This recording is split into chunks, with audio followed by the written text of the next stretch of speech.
Hello, I'm back with another book review, and today I'm going to be talking about All This Could Be Different by Indian American author Sarah Thankam Mathews.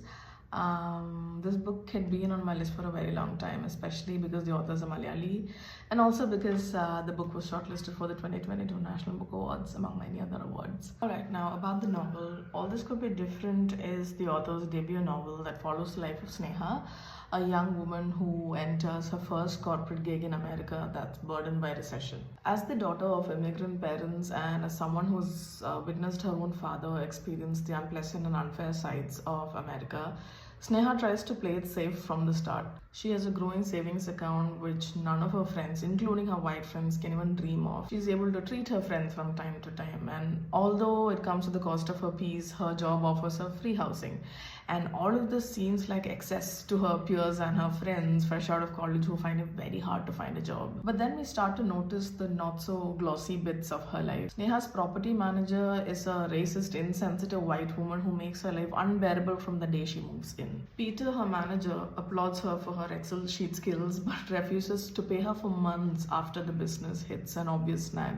On the personal front, Sneha is a closeted lesbian who starts dating women but finds it extremely difficult to be herself or establish connections with anyone, including her best friends Tig and Tom. When she visits her parents who moved back to Kerala in India a few years ago following an unfortunate incident in her dad's professional life, Sneha is a different person. She doesn't talk much or even refuses to talk much. There's a line in this book that I could deeply connect with, and it's this.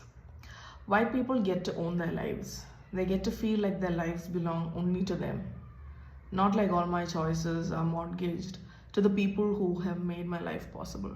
Throughout the book, we see how her late uncle, who took advantage of her as a kid, was still loved and revered by her parents for taking care of her as a kid or, performing familial duties or whatever. It riles up Sneha, but she doesn't do anything, she doesn't say anything, until after a very, very long time. And we slowly understand that all of these factors add to the reason why Sneha is the way she is. She has trust issues and easily lies, even going to the extent of saying that her parents are dead just to make a conversation easier with Marina, her love interest, who is a white woman and magnetic dancer.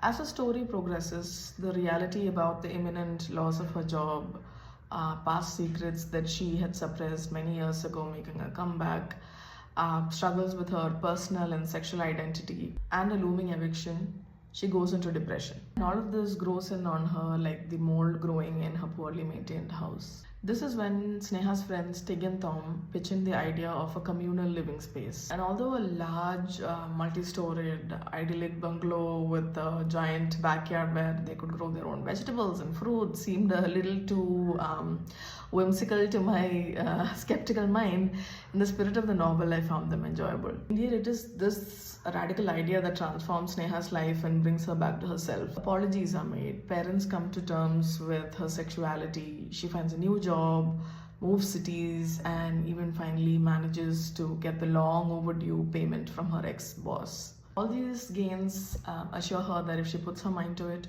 all this could be different. Okay, so that's my thought about the novel. Now, about the writing style, I found it fresh and super millennial-like. The lack of punctuation, especially quotation marks, made it a little difficult for me to get through the book at the start, but then as I got used to it.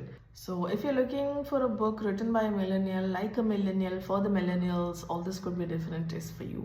And if you read the book, let me know what you thought about it. And yeah, I'll see you in the next one. Bye.